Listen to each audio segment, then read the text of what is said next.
And in the Department of Perverse Irony, folks, check out the tweet Mr. O'Toole issued around the same time I was being stuffed into a police cruiser based on lies from the Lantsman camp. Quote, "If you don't support free speech, you have 4 parties to choose from. If you do, you only have one, Canada's Conservatives," end quote. In politics, they call summer the silly season. Hardly anything of substance seems to happen, and the politicians are typically in their ridings having barbecues and whatnot. And such was the case on Sunday in Thornhill, Ontario, just north of Toronto. The outgoing Conservative MP, Peter Kent, was having his summer shindig on the parking lot of the Promenade Mall. I dropped by not so much for Mr. Kent, but to interview his replacement in the federal riding of Thornhill, Melissa Lantsman. Now, I assume most people don't know who Melissa Lantsman is, but they should. She was Doug Ford's War Room Director in 2018 and helped create slogans like "For the People" and "Ontario Open for Business." Alas, we all discovered that when the COVID pandemic hit last year, the Doug Ford PCs were not really for the people, and Ontario was very much closed for business. Oh, not all businesses, mind you. If you were a US-based multi-billion-dollar conglomerate such as Costco or Walmart, it was business as usual. Actually, business was never better thanks to the government forcing ma and pa operations to shut down, thereby eliminating the competition for these big box behemoths. Oh, speaking of Walmart, by 2020, Lantsman had resumed duties as a lobbyist, and she lobbied mightily for the Arkansas-based superstore chain. Lantsman went to Premier Ford, and she successfully ensured Walmart would be exempt from any lockdown rules. Oh, not just for essentials, mind you, but for non-essential items too. So Walmart could sell floral bouquets, but if little Susie the florist did the same thing, well, she'd be heavily fined. She'd have her locks changed, and she might even be jailed. Hey, just ask Adam Skelly of Adamson's Barbecue. So now that Lantsman is the Conservative Party candidate for Thornhill in 2021, I wanted to ask her a simple question. How can she possibly run to be the MP to represent the people of Thornhill when she was personally responsible for engineering a lockdown policy that caused so many businesses to fold and so many people to be thrown out of work? I mean, her nickname is actually Lockdown Lantsman. How do you recover from that? Well, here's how that Q&A went down. So Melissa, I gotta ask you, how can you run to represent the riding of Thornhill when you were somewhat responsible for so many businesses going under and so many people losing their jobs as a paid lobbyist for Walmart? You made sure your client stayed open at the expense of other businesses, and now you're running for the people. How do you square that? Well, I've actually been quite clear on that. The mandate for Walmart was entirely on vaccines, and that's all available information, and you can seek that information. What do you mean the mandate for Walmart was vaccines? That was our mandate. I didn't speak about it at the time because they were still in active climate, but we allowed Walmart to get into the vaccine pipeline. No, Melissa, you were in the war room of Doug Ford in 2018. Phrases like Ontario Open for Business and For the People, and then you were instrumental in shutting down businesses, putting them out of business, putting people out of a job so that this multi-billion-dollar corporation based in the US could remain open, not only selling essentials, but non-essentials. Why could Walmart sell flowers, but Jane's Flowers couldn't sell flowers? I'm sure that's a question for the Ontario government on why they made that decision. But again, I told you our mandate was on vaccine procurement. Thanks very much. Did that look like a convincing answer to you? Hard to believe this woman is a professional communicator, given how tongue-tied she got when it came to answering hard questions. But then I wanted to know how she became the representative for the Thornhill riding in the first place. You see, folks, a few months ago, Ontario PC MPP Gila Martow was vying for this position. Martow is a veteran politician who is well-liked and well-respected. I think she would have been a slam dunk contender to win the riding in the next federal election. And according to the Martow camp, exit polls at the nomination contest indicated she had a whopping 70% of the vote. So when Lantsman was declared the winner, it was a shock to everyone, including Melissa Lantsman, who did not even have a victory speech prepared. So either those exit polls were mightily flawed, or this was a screw job of Herculean proportions. So I reached out to members of the Martow camp, and none of them wanted to come on camera or even be named. Yet why would the Conservative Party go with a candidate, Lantsman, who has more baggage than the arrivals terminal at Pearson International Airport?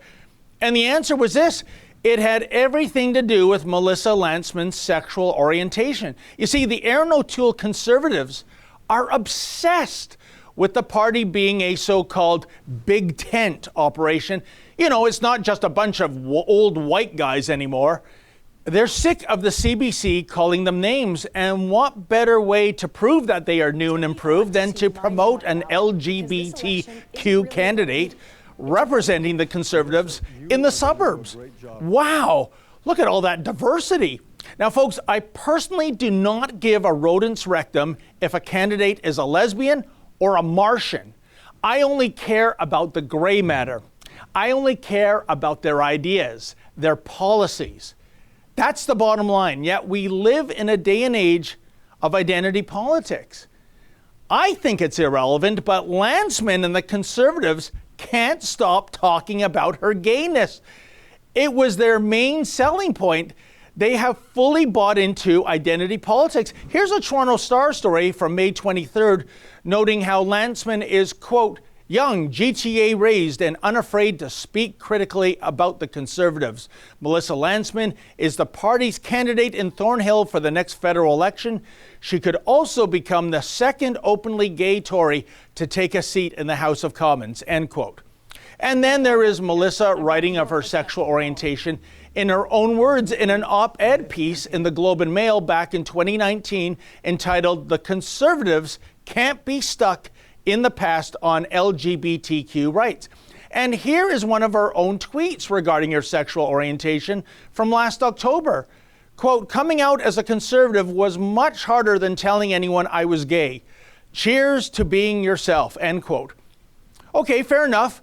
But is the Conservative Party now fully invested in identity politics and playing the race card and the gender card and the sexual orientation card? What about who is the best person for the job, no matter what? So I asked Melissa, is she the candidate for Thornhill based on merit or based on her sexual orientation? Why isn't I'm glad you're supporting our event here. Were you chosen based on merit or based on sexual orientation? I think the nomination is over and we won the nomination. So thanks. And that was that. I had more questions about Walmart, but then I was interrupted by the police. How much did you get paid by Walmart? How much did you get paid by Walmart? The Lantsman campaign called the cops on me, but there is no crime of asking prickly questions, so they lied to the police, making accusations that I assaulted people. It was actually the other way around, folks. They were purposely bumping into me and trying to block me. They knocked my hat off. They threw water on me. And for what? Asking questions? How would someone who's bankrupt, why would they vote for you? Sir, you gotta come with me. Why is that? You gotta come with me. You're under arrest for assault, sir. I'm under arrest for You're under assault? arrest for assault. Put your hands behind your back, sir. How am I under arrest? Who did I Sir, assault? put your hands behind your back. They've been assaulting me. Okay, we'll figure this out. Put your hands behind your back. You're under arrest for assault at this time. Who did I assault? Well, you assaulted the staff members here.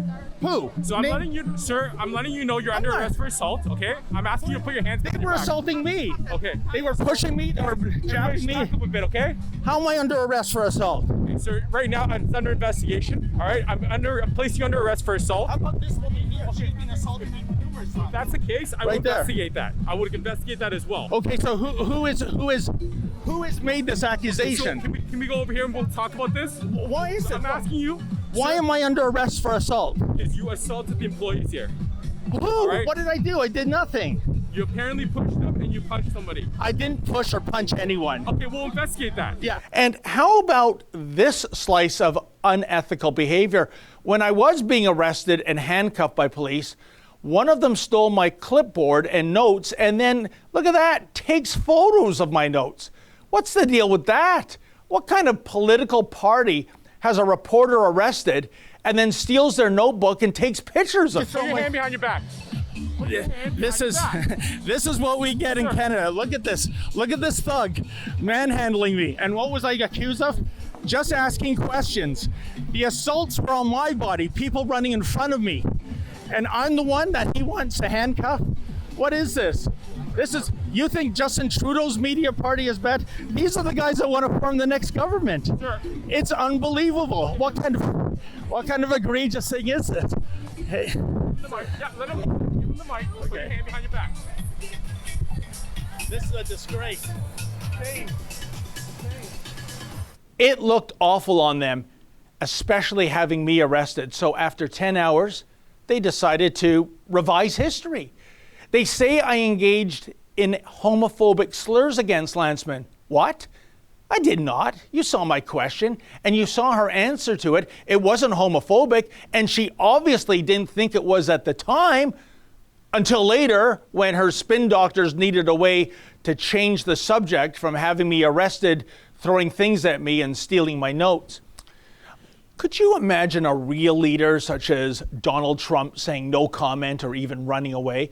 Can you imagine a politician of substance calling the cops to have a reporter criminally charged? And that's what Lockdown Lantsman did on Sunday. She or her minions called the cops. She later issued a press release saying it was a safety issue. A safety issue? Yeah, my safety. I was pushed, shoved, splashed with a liquid, and arrested. And in the Department of Perverse Irony, folks, check out the tweet Mr. O'Toole issued around the same time I was being stuffed into a police cruiser based on lies from the Lantsman camp. Quote, if you don't support free speech, you have 4 parties to choose from. If you do, you only have one, Canada's Conservatives, end quote. So sorry, Mr. O'Toole. So sorry, Lockdown Lantsman. Actions speak louder than words. And just like Andrew Scheer, you are already blowing this election big time. Folks, can you believe how outrageous things got last Sunday in Thornhill? Unbelievable. But I'm going to ask a favor of you. If you can, please go to savemenzies.com. That's savemenzies.com. We're going to fight these bogus criminal charges, and we're going to go on the legal offensive, but we need your help in terms of paying our lawyers. So if you can, please make a donation.